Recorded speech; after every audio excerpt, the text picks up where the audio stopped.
Welcome to day 269 of our DeSo journey. I'm Ed Krasenstein here with my twin brother, Brian, and we actually have a lot to talk about today on a Sunday, which is kind of abnormal for DeSo.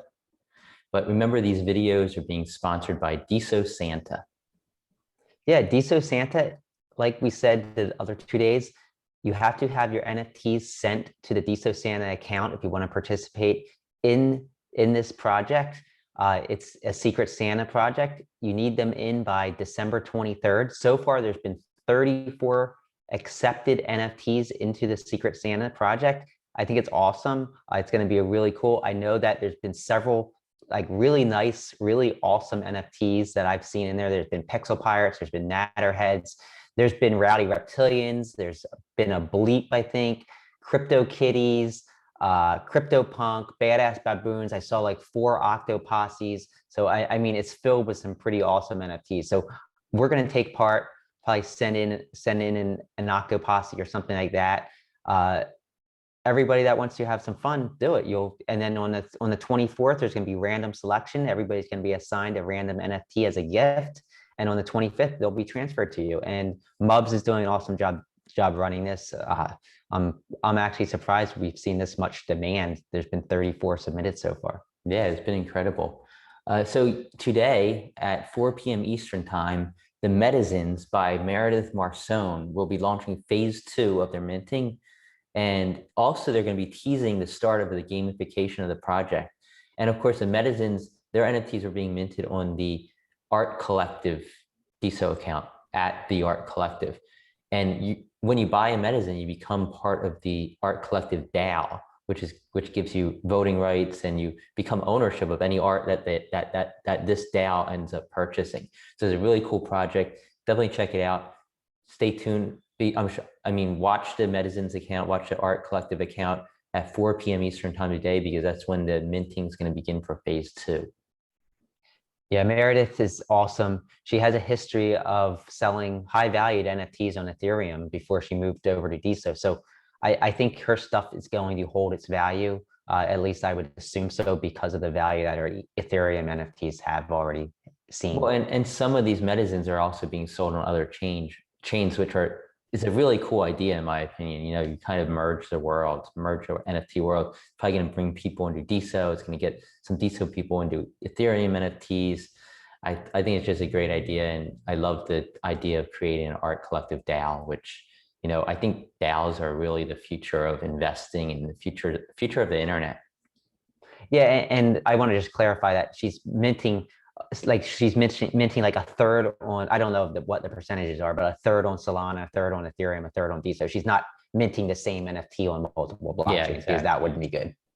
Yeah, and of course, these NFTs on DeSo, the Medizins, the Art Collective, if you go to theartcollective.nftz.zone, you can sort them all by traits, see all the NFTs, bid on them, etc. So it's a great collection. Keep an eye out for that. And also Matreshka, she's holding a Clubhouse room today at 2 p.m. Eastern time to mint and drop more Nesting Dolls NFTs. It was a super success the first time around, the first Clubhouse room with the drops, and she's going to be minting more. I think, you know, Matreshka is one of those figures on DeSo who has been here from the start. She's a true OG. So, you know, her NFTs, her first real NFT project, is super exciting. Absolutely. We all love Matreshka. So yesterday, or I guess it was late last night or early this morning, there was a blog post put out by DeSo talking about a lot of stuff that we heard a little bit about in the Twitter spaces last week, but they kind of elaborated more on that. And I'll just touch on some of the things, and we can kind of have a discussion about those. DeSo DAOs. So the article talks about DeSo DAOs and how they plan to provide a simple user interface for the founders to raise money, any founders that want to raise money for a project they're creating, and turn their companies into DAOs. Companies that are already being created as C Corps or S Corps or LLCs can be turned into DAOs. And they're going to have an innovative project that comes out in Q1 of 2022. So in the next few months, that's going to provide a user experience that's seamless. They say it's going to be a seamless user experience to allow you to create a DAO. So I don't know if they're going to have legal legal help there or what, but it's going to make it easy to create a DAO out of your company, which is really awesome. Yeah, and Nader explained it in the Twitter Spaces a few days ago as sort of as sort of a creator coin for companies, and it mentions it in the blog as well. It's like the creator coin, but for businesses. So you'll have a say and a share of its success, just like with the creator coin. And I think that this is definitely going to make sense for companies that are operating overseas, because there are hurdles. Overseas is meaning outside the United States, because there are hurdles within the United States. I'm sure it's going to make sense as eventually as well, but I could see some American companies maybe holding off to see about like SEC regulations and stuff, and how the SEC might come down on this. But yeah, I think it's a great idea, and it's definitely the future of finance. I mean, perhaps they'll have legal help there though for American companies, like how you can do it in the right way to, be in line with all the current SEC regulations and the direction which I think the SEC is going to move on DAOs. So it's going to be interesting to see how they do that. I think it's a great idea. I don't think DAOs are companies that become DAOs. I don't think they're going to be like, we're going to open up 100% of the company to the DAO. I think a lot of them are going to be like, okay, I'm going to keep 50% of the company in C Corp shares, and then I'm going to issue tokens for the other 50%, or maybe 49% of the company. So they still maintain the main control, but who knows, we might see some 100% DAOs, and the founders just take the majority of the tokens, or a larger amount of the tokens. It's going to be interesting to see how companies do this. Absolutely. Also in the blog post, they talked about smart services, something else that was mentioned in the Twitter Spaces last week. Smart services, Nader really, he's saying they're going to replace smart contracts, make smart contracts obsolete. And in Q1 also of 2022, next several months, DeSo smart services dips will be put on GitHub for people to review, provide feedback for, and ultimately and likely become a project. Smart services, it's going to be interesting to see how this works. Nader talked about smart services having huge advantages over smart contracts because of the way in which they don't need Rust or Solidity to be developed, which means there's at least like 10,000 times more developers capable of developing smart services than smart contracts. So it's going to be interesting to see. Smart contracts are more interoperable between chains. So you're not stuck on an Ethereum smart contract or a Solana smart contract. You could have like a smart contract that allows for all the chains to work with it. Yeah, I mean, it sounds like Nader wants to make DeSo like the perfect habitat to attract developers from all walks of life. And I think that 10,000x number he used in terms of how many more people DeSo will appeal, how many more developers DeSo will appeal to if they use smart services rather than a whole other smart contract coding block. I think that should stand out, because one of the reasons many of the top developers don't get involved with smart contracts is just they need to learn a whole nother language. And if you're using Java, that's going to mean that these coders, these developers already understand how to code into DeSo, and that's huge. Yeah, most definitely. And again, it's something we're going to wait and see what the feedback is on the GitHub, etc. Also, they talked about some protocol improvements, and there's 4 main points. I'm like pretty lost. I mean, like they're things that are very technical, but I can go over them briefly. It's going to be DeSo sum, which they're going to use in a 0-1 state checksum that requires 0 storage, unlike O-log-n, which requires more time and more storage. There's going to be DeSo rand, which is on-chain randomness mechanism. It's an on-chain randomness mechanism that DeSo claims no other blockchain has figured out yet. So, I mean, I don't know the technicals. It's going to be interesting to see that. It's going to be interesting to hear what some of the developers on DeSo have to say about this. And also hypersync and hyper TX. So I'm not technical enough to even attempt to get into that, but I'm sure some developers like Tyne and M. Van Halen will be able to speak more on this. I know about it all. I just don't want to talk about it right now. But no, in actuality, I think that these 4 things, it just shows that DeSo's thinking towards a long game. And they realize that they do have this head start, that they are the only actual blockchain that makes sense for infinite state data. And I think that there are going to be other blockchains that are going to start to try and compete. But if they keep pushing forward, and these four mechanisms, or whatever you want to call them, are an example of pushing forward to a great extent, we're going to stay leaps and bounds ahead of any competition that's going to come in.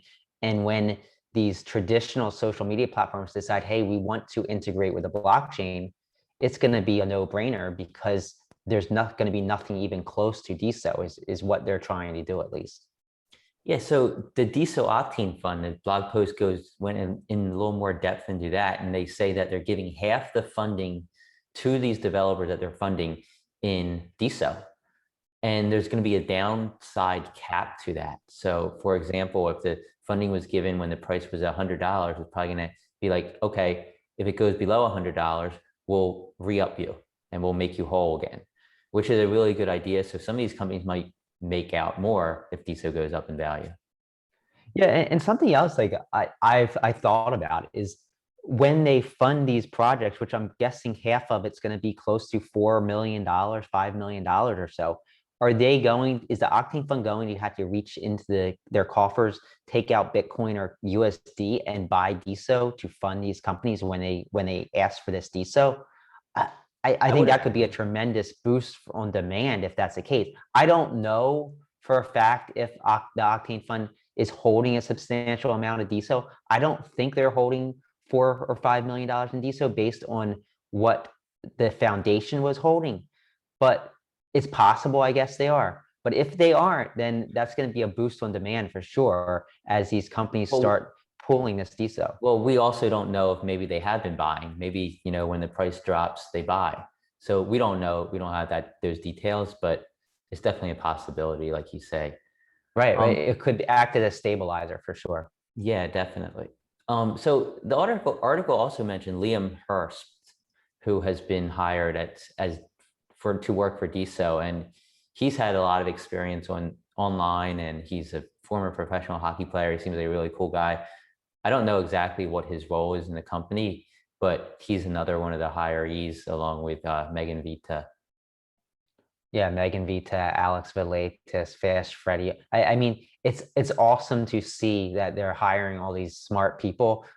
Each of these people are going to exponentially increase the load that they can handle from where we started just a few weeks or a few months ago. So I think that we're starting to see hirees come. We start seeing this money going out to all these projects who are then going to also hire. I think we're going to see an explosion of innovation in the space. Yeah, and yesterday, or maybe it was this morning, Time put out an interesting tidbit that Pattern is working on version 3 of the Messenger for DeSo. And I assume this is on the protocol level.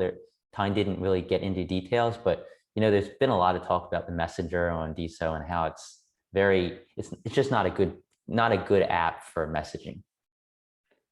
Yeah, I mean, where we're at right now is a lot better than where we were like 6 months ago, but there's definitely a whole lot of improvements that can take place. And for instance, I mean, we use Telegram and WhatsApp to communicate with many of the members of our development team for NFTZ. And we'd love to be able to use DeSo, but I think there needs to be better changes at the protocol level.